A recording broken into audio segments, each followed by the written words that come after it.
What's up?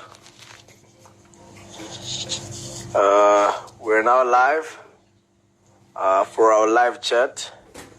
We're just waiting for the Honorable Nodada to join us.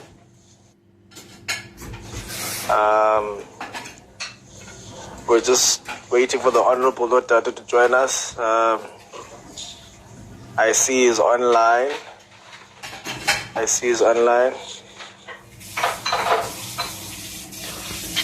Finally.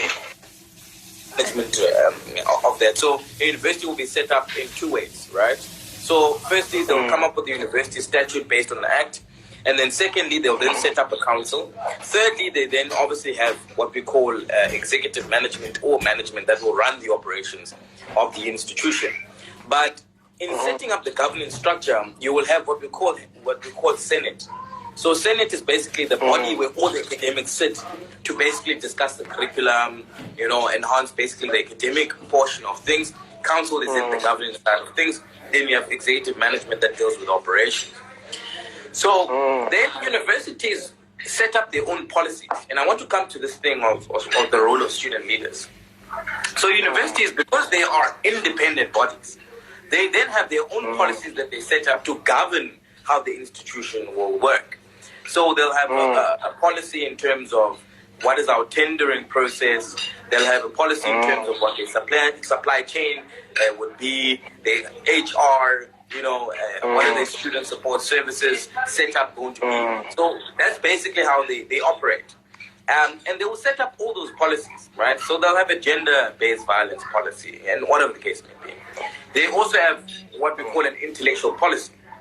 So basically, institutions are independent, but they're not above the law because it's the law that gives them that independence. So it's the Education Act, which is enacted by Parliament, that gives them that power to be independent and make decisions independently without interference. Let me give you a practical example of what happens if university autonomy is weak in application. So at the Walter Sisulu University, the last time the Mthatha campus was ever renovated was during Matanzima's time. Now, ask the question why? Because the university autonomy is not utilized when it comes to the tendering process at the Walter Sisulu University, going as far to the fact that people use their own political power because they're in government to try and interfere with who's going to maintain that building, who's going to build that new residence, and therefore things they become in a halt. So everybody gets scared to get involved in that. So you end up having also, residences having roofs falling on people's heads and whatever the case may be. Then on one end, where university autonomy actually works, a prime example would be Nelson Mandela University. It's actually a good example of where university autonomy works, or University of Cape Town, where autonomy works, but not devoid from the fact that they are accountable to the ministry, they're accountable to Parliament, and they've got a public responsibility as a public institution to provide a certain service and change people's lives for the better. So the role of student leaders must be able to influence policy decision-making of that institution. So as a leader, you can't just be a leader that chants, Amandla, or you're good at mobilizing, or you're good at, bringing students' issues at the fore. But you also have to interrogate whether the policies that are put in place, are they going to work for the student body as a student leader? How do we best amend that? Because there's a process that you can amend those. You can amend those, they can end up in council. After those amendments are made, you then obviously impact students' lives for the better. Let me give you an example. The intellectual policy, for example, of the Nelson Mandela University says, if you as an entrepreneur come up with any concept utilizing any material or equipment in the institution, that particular product belongs to the university. Do you get my point? Now, if you don't bring up the discussion, like you're saying that, why don't public institutions allocate a certain amount of money to student-preneurs, is because you need to interrogate the policies. Do they have a policy in place that even talks about student-preneurship? Do they have a policy put in place? Are the policies accommodative of students that come up with ideas they can be able to use to go and make a living elsewhere. So we need to be able to, as leaders in our own spaces. I'm in parliament, so I try to influence the policies of the country. You're a student leader, you must be able to influence the policies of that particular institution, not just read them, but see where you can best amend them to work in the best interest of those particular students that you need to serve. And it's very interesting that you're raising a lot of discussions, and I'm sure you may have noticed even in the last few years, there's a lot of spats and contradictions that have taken place, and I think to some extent some of the fragments that have been sort of highlighted and underpinned in discourse, even in higher education, have sort of allowed elements to creep in to almost distort and warp the role of student leaders in higher education. It's become mostly a contestation of rhetoric more than qualitative understanding or cogent arguments. So it's about who has the loudest voice instead of who has the most compelling argument that is empirically based. And I think when we have these discussions qualitatively, particularly thinking and looking ahead, because as you may know, I mean, you've gone from student leader to member of parliament. Some of the SRC leaders, some of the guys who are leading even student societies are future business leaders, political leaders, leaders of different spheres of society within the next 10 years. Nothing remains static. So the exchange of ideas has become very different in the higher education landscape. I mean, I speak from my perspective. We are involved with the entrepreneurship sort of project development in higher education, trying to establish, an advocacy or a voice for students to just be allowed to trade with universities, to get infrastructure within universities, to be recognized as legitimate bodies, as future economic job creators. Those are some of the nodes that should be empowered and, be seeded to flourish, because the whole power of a seed is for it to germinate and for it to grow, to have a stem. And in that essence, to take that small business and cultivate it within that ecosystem so that it can stand on its own. So we have high levels of graduate unemployment, high levels of youth unemployment. And after this COVID-19, it's obviously going to be quite a harsh terrain to navigate for any graduate. I speak also from experience, I never really enjoyed lectures or the classroom, but I always enjoyed practical learning, business skills, the whole notion of creating jobs.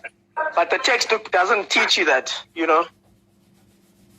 I mean, even yourself, you studied politics, but you had to be on the ground with students to hear their needs, to understand what it means to have to embody the essence of servant leadership as one of your values, So it's so difficult in a country that has so many contradictions, that is also quite far behind in terms of some of the reforms that we talk about, So I just want to touch on the issue of skills development.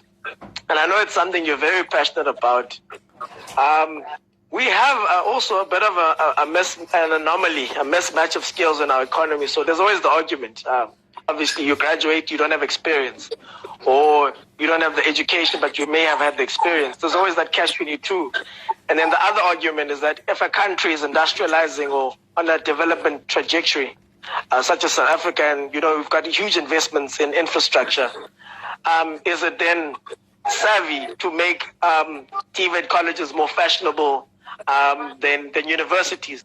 There's always the argument by academics that TVET colleges are where you get the most practical skills, where your industrialists come from, and when you study at a university, that's more theory-based, Thabo Mbeki always raises the argument to say, in the modern day 21st century, looking into the issues of the fourth industrial revolution, is a BA degree really relevant in 2020, in 2021?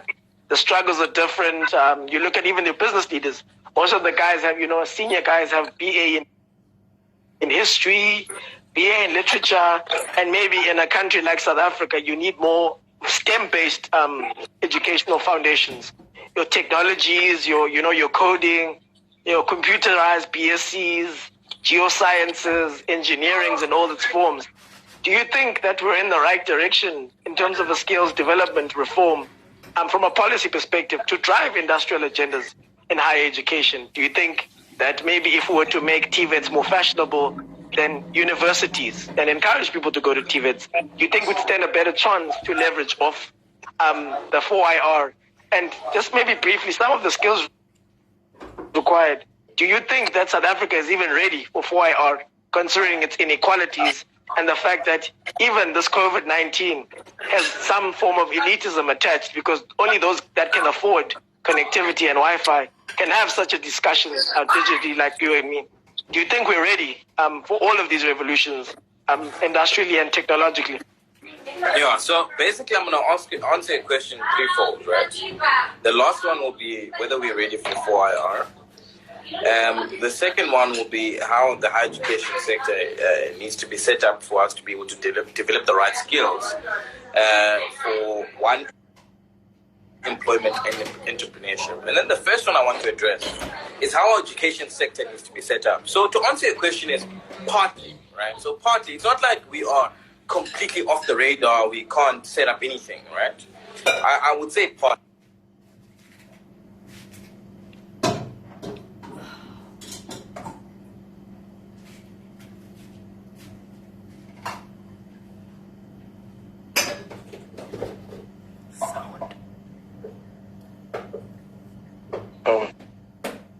Can't speak of education without speaking about employment, entrepreneurship, and innovation. We can't do that.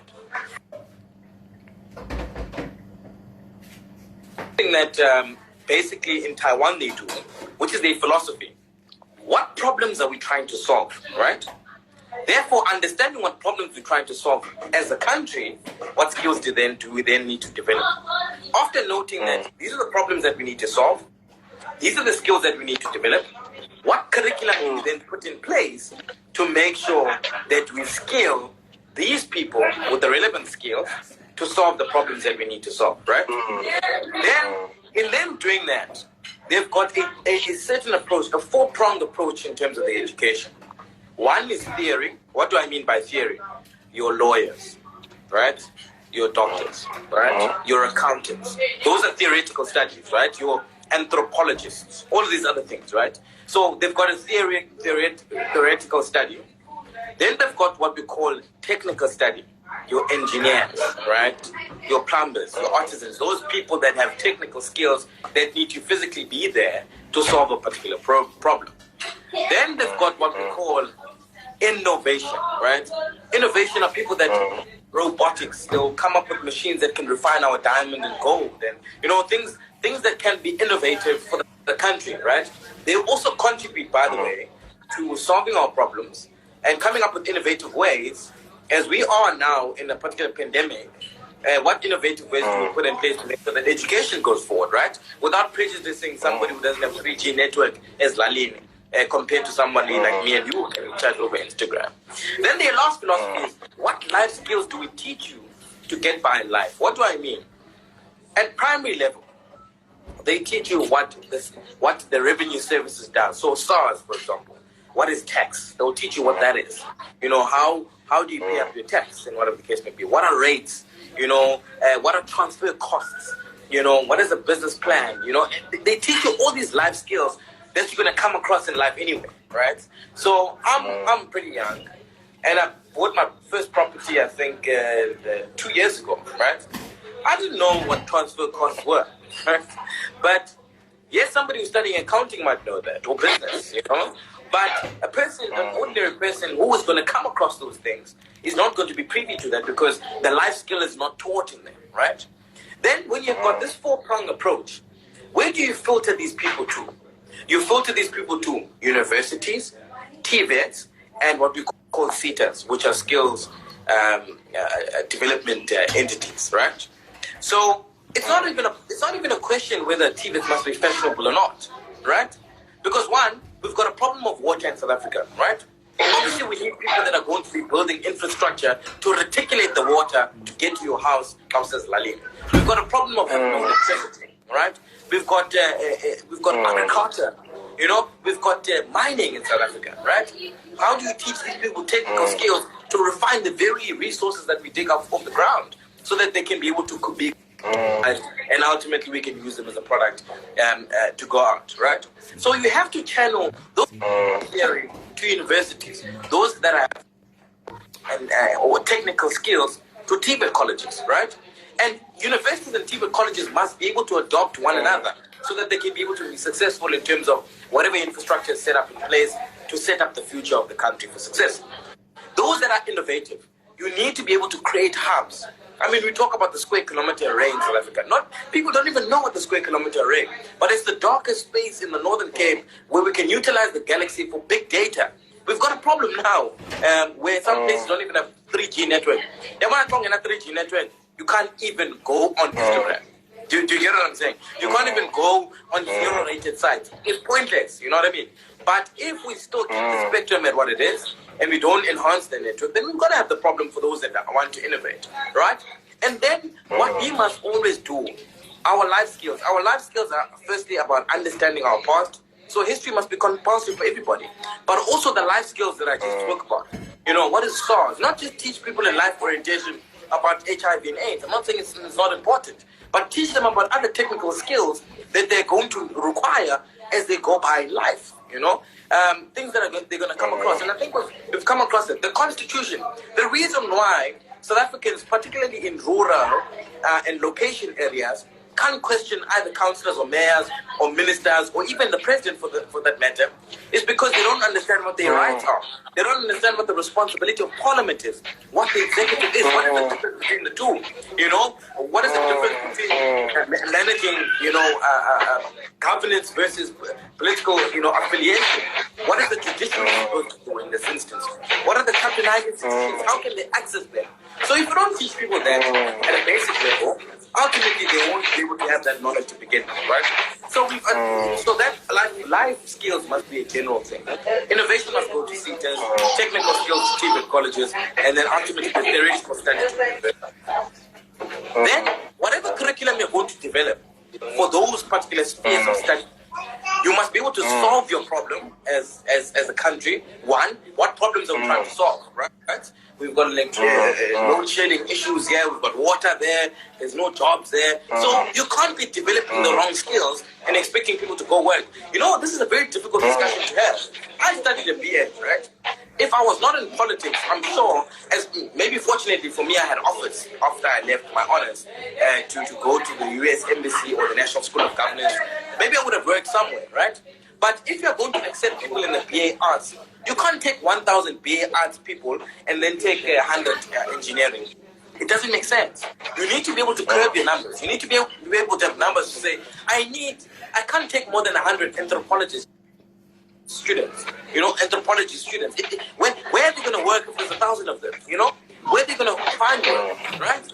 Part of the skills that we need to develop and inculcate a culture and life skills from basic is entrepreneurship.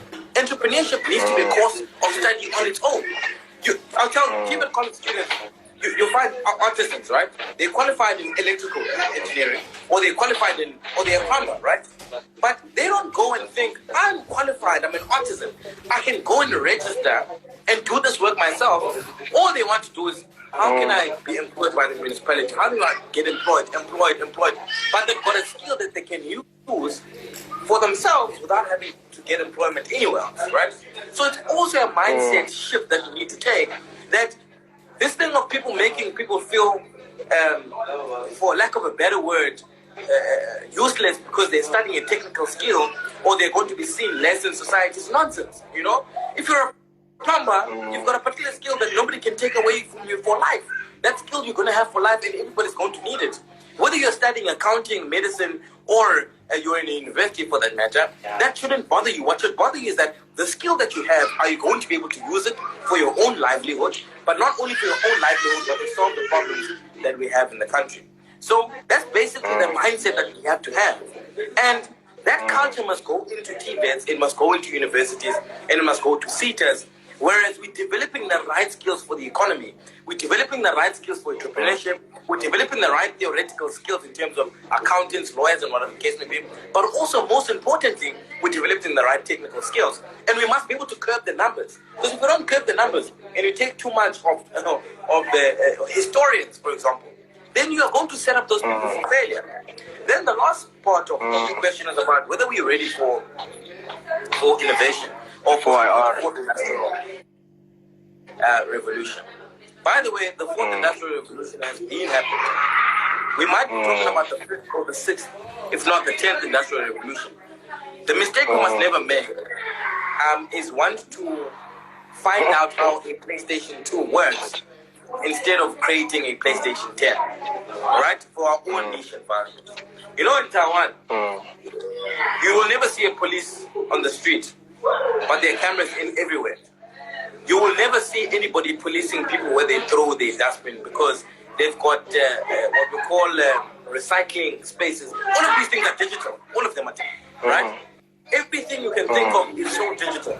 They don't even use technology from other countries. They use their own manufactured technology. They are so proudly Taiwanese that they don't use other things from other countries. So we need to be able to have a culture and a thinking that says, firstly, we need to deal with the network. We've got cell phone companies in this country, right? We are the ones in parliament that are holding back the spectrum. We have to release the spectrum. We need to make sure that even the most poorest of places where the network companies won't make money, there's actually network so that people can be able to access the internet. We need to be able to start digitizing our spaces. There's Wi-Fi everywhere in Taiwan. I didn't even use my own data. There's Wi-Fi literally every single place you go to. Whether you're in the restaurant, or in the cinema, wherever you are, there's Wi-Fi. We digitize our spaces because that's where the world is going, whether we like it or not. You know, we digitize the spaces, the public libraries that we have, our schools that we have. It must be requirement now. When you build a school or you're renovating a school, make sure that you put in Wi-Fi. You know, so we need to be able to digitize our spaces. Giving somebody a tablet is not for IR. Giving somebody a computer is not for IR. I promise you, even now, we're being told that students are going to be given laptops, right? But you have no guarantee that that person is going to be able to utilize that thing because they're not skilled in that, they're not developed in that, they're not trained in that. That's why ITCL should be compulsory for everybody in the country. Computers from primary, don't get to varsity. There are people that I got to varsity with that had never seen a computer before, you know? And they were studying the same course as me. Some people up to the honors level, they couldn't be able to use a computer because that culture is not inculcated at the basic level. So these are some of the things that we need to think about and the decisions that we need to make so that we make sure that we equip young children in schools, learners, ultimately students in universities and deep in colleges, to be able to make sure that they think this way. They don't just, you're not just told this is the system and then you go with the system. You ask yourself, how do I best influence the system to change for the better? So I think that is my outlook in terms of what can be done. By the way, these things are set up. It's a matter of leadership, right? It's a matter of leadership. If you've got the right leader in place to be able to push certain things, it will go. Believe me or not. Yeah, no, I think you've pretty much summed all of it up. But I think I like the point where you touch on the fact that South Africa always has these corners of excellence that it has. So we have an excellent banking system. We must preserve those corners of excellence and then develop new corners of excellence. And then it almost then becomes very, very contradictory when we look at Sandton as maybe the richest square mile in Africa, and then there's Alexandra right behind that. Or we look at Missionville campus here, and then right behind a campus with Wi-Fi, we see all the squatter camps and the slums right behind the campus itself. And it's very worrisome that as students that study, human settlements or development studies, in the curriculum or in the experiential learning, fixing that as a practical is not